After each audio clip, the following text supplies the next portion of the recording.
Inilah kisah Kenshin dan Kaori, seorang pemuda kaya yang menyamar kerja sebagai cleaning service. Versi Kaori TV, episode 396. Kenshin yang berhenti di warung kopi untuk beristirahat sejenak, lalu ia mendapat cerita dari pemilik warung kopi tersebut tentang masalah desanya Iwan, yang hampir semua lahannya dikuasai oleh perusahaan, dirampas dengan cara yang tak wajar. Karena mendengar cerita itu, Kenshin pun tersentuh, hatinya tak bisa menerima. Lalu dengan segera, diteleponlah ayahnya. Ayahnya yang saat itu berada di kantor pusat, lagi melihat perkembangan dari semua perusahaan miliknya. Lalu tiba-tiba, dilihatnya Kenshin itu menelpon. Beliau pun mengangkatnya. Kenshin kemudian bicara, dirinya lalu menyapa, dan ayahnya pun menjawabnya seperti biasanya. Lalu beliau berkata, "Apa kamu sudah sampai Ken? Ke desanya Iwan?" Kenshin menjawab, "Ini Kenshin sudah sampai ya. Tapi di sini ada sedikit masalah." Ayahnya pun bertanya, "Emang ada masalah apa Ken? Kok seperti penting gitu?" Kenshin pun mulai bercerita, "Gini ya, saat Kenshin datang ke sini, Kenshin melihat banyak sekali bendera-bendera milik perusahaan yang berdiri di sepanjang jalan desa. Ternyata ya, ada peristiwa di balik itu. Ini Kenshin baru dapat informasi. Katanya banyak lahan warga desa di sini, dan juga rumah mereka, termasuk pula miliknya Iwan. Bahkan satu kampung, kini dikuasai perusahaan. Tempat tinggal mereka pun, tak luput juga disita. Dengan cara yang curang, secara panjang lebar, Kenshin itu menjelaskan.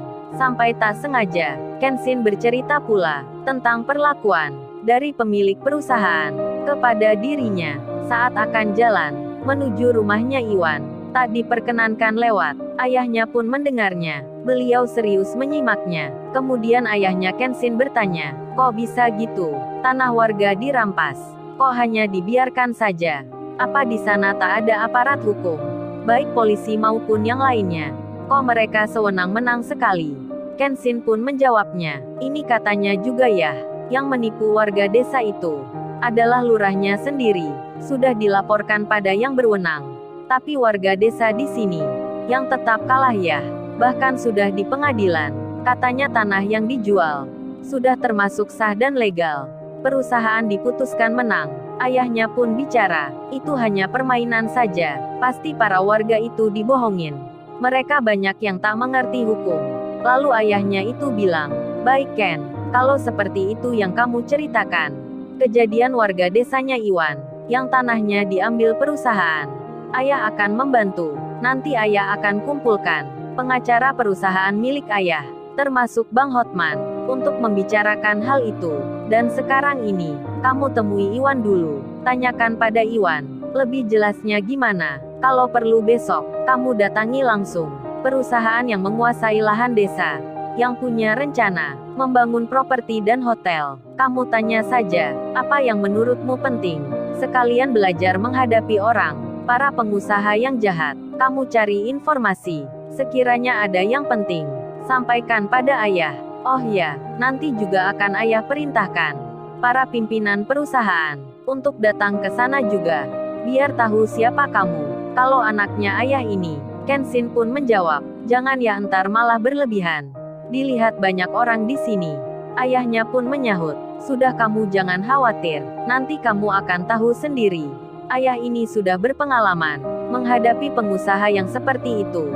Rupanya, ayahnya Kenshin sedikit agak marah karena mendengar cerita anaknya yang tak diperkenankan lewat jalan dan disuruh harus memutar dengan jarak yang jauh, bahkan jalan kaki pula. Tak hanya itu, beliau pun mendengar pula Kenshin juga bilang kalau isi handphonenya disita dan dihapus hanya karena memfoto pemandangan desa. Bos besar pun jadi tak terima putranya itu diperlakukan seperti begitu. Apalagi perusahaan itu katanya sangat sewenang-wenang. Banyak warga dilarang mendekat ke lahan tempat mereka. Bos besar pun memutuskan akan membantu Iwan secara besar-besaran. Lalu beliau pun menghubungi beberapa anak buahnya, yang semuanya jadi pimpinan di perusahaan masing-masing. Bos besar pun melakukannya di saat ini juga. Sementara itu, Kenshin sendiri, setelah bicara dengan ayahnya, Kenshin melanjutkan lagi, akan berjalan kembali, menuju ke desanya Iwan. Namun tiba-tiba, di saat ia berdiri, handphonenya berbunyi. Segera saja dilihatnya, rupanya Kaori sedang menghubungi. Kaori menelpon lewat WhatsApp-nya, dengan panggilan video secara langsung. Kenshin yang melihatnya, segera menerimanya. Kenshin bicara, ada apa nih cewek cantik telepon lagi? Kaori pun menjawabnya, aduh tumben banget nih kamu menyapa aku dengan panggilan gitu. Biasanya kan panggil nama aja. Kenshin membalasnya, itu kan dulu. Sekarang kan beda. Kita udah tunangan. Masa aku malu-malu lagi sama calon sendiri? Hahaha. Kenshin tertawa dan tersenyum melihat Kaori di handphonenya. Kaori pun menyahutnya, ah dasar kamu say. Pasti ada maunya. Biar aku nggak bertanya gitu ya. Tentang foto pemandangan alam yang di desanya Mas Iwan. Sampai saat ini, belum kamu kirim-kirim. Kenshin menjawabnya, kamu Kaori tahu aja maksudku. Kalau memang seperti itu, Kaori pun menyahutnya, ya tahulah say. Kan aku udah mengenal kamu lebih dari apapun. Dan Kenshin menjawab, oh ya lain kali aja ya Kaori fotonya. Aku nggak sempat nih mengambil. Atau besok aja aku fotokan lagi. Kaori pun bertanya, lo say kamu tadi kan bilang akan mengambil gambar, merekam pemandangan. Apa baterai handphonenya habis ya? Mendengar hal itu, Kaori yang menjawab sendiri. Kenshin pun menyahut, oh iya, benar-benar itu Kaori. Kamu tahu aja maksudnya. Kenshin pun mengiyakan, membenarkan Kaori. Daripada dirinya berkata sebenarnya, bisa panjang urusannya. Nanti Kaori banyak bertanya, merasa khawatir pula. Apalagi tadi tak sengaja telah bicara pada ayahnya. Kenshin pun kini lebih baik menutupi saja hal yang tak mengenakan yang terjadi sebelumnya. Kaori pun lalu menjawab, ya udah say kalau nggak ada fotonya. Kan aku nggak maksa. Tapi kamu ini say, bepergian ke desanya Iwan. Kok pakai baju biasa gitu sih kamu? Pakai kaos pula. Aku lihat dari sini. Bajumu nampak kotor sekali. Kamu habis berlari ya? Debunya itu sampai melekat di bajumu. Kamu nggak pakai jaket juga. Kalau masuk angin gimana? Kok wajah kamu seperti baru berolahraga gitu? Itu kamu berkeringat. Kenshin menjawabnya, ya wajarlah Kaori. Namanya aja di desa. Ini pun aku jalan kaki. Kan sama aja ya, dengan berolahraga, terus menyangkut bajuku. Untuk apa lagi coba? Aku cari perhatian lagi, misal sama cewek yang lain. Sedang aku sendiri, sudah punya kamu, wanita yang cantik, bahkan tercantik pula, yang pernah aku kenal. Kaori langsung membalasnya, aduh kamu ya, sekarang pandai merayu, memuji-muji aku. Kaori pun tersenyum, dan Kenshin pun bilang, ya udah ya Kaori, aku tak melanjutkan jalan lagi. Entar aja dilanjutkan. Dan Kaori pun mengerti. Pembicaraan itu selesai.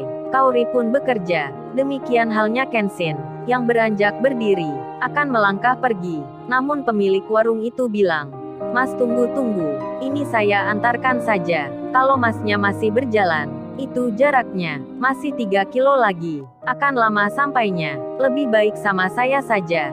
Sekalian ini, mau mengambil jualan. Dan Kenshin menjawabnya, dengan mengiyakan. Dengan senang hati, Kenshin akan diantar ke tempatnya Iwan. Berjalanlah waktu. Tak berselang kemudian, motor itu telah tiba, masuk wilayah desa, yang saat ini dirundung masalah. Pemilik warung itu bilang, nah ini mas coba mas lihat sendiri. Cocokkan dengan alamat yang masnya cari. Kenshin melihat nama kampung, yang nampak sepi sekali. Tak ada orang di situ. Dan pemilik warung pun bicara, inilah kampungnya Iwan, yang disita Pak Lurah. Kemudian diambil perusahaan. Kenshin pun terperangah. Ada kejadian seperti ini, namun tak masuk berita. Dan pemilik warung berkata, ya sudah, mari masnya saya antar ke tempatnya Iwan. Dan baru berjalan sebentar, motor itu belok ke kanan. Lalu masuk kampung sebelah. Kemudian berhenti di depan rumah. Iwan yang ada di luar langsung melihat Kenshin, dan saling bertemulah antar teman baik itu. Iwan pun menyapa, lo bro lu kesini beneran? Waduh kok bisa Pak Aji yang mengantar? Gimana ceritanya ini? Pak Aji pemilik warung itu bilang, lu Wan tega sekali sama temanmu. Ini masnya tadi jalan kaki sendiri. Disuruh putar oleh pengusaha itu. Karena di tempat biasanya, Sudah dilarang. Iwan pun berkata, waduh bro, lu beneran lewat situ. Jalan kaki pula, itu kan jauh bro, hampir 7 kilo. Kurang ajar benar orang itu, tega sekali menyuruh lewat situ. Iwan nampak marah, tak terima temannya diperlakukan begitu. Kenshin pun lalu bilang, sudah Wan gak apa, ini aku anggap olahraga. Kemudian mereka pun saling bicara. Singkat cerita, Kenshin itu berkata, Wan gua menginap di sini. Besok lu antarkan gua ke tempat perusahaan yang menguasai lahan desa. Aku mau bicara sama mereka. Dan Iwan pun menyahut, oke bro itu nggak masalah. Kita akan berangkat ke sana. Dan rencana pun dibuat. Kenshin dan Iwan akan ke tempat kerjanya Larissa. Wanita yang sombong, anaknya seorang pengusaha yang mengaku paling kaya. Lalu, bagaimana kisah selanjutnya? Subscribe channel ini untuk episode berikutnya. Terima kasih.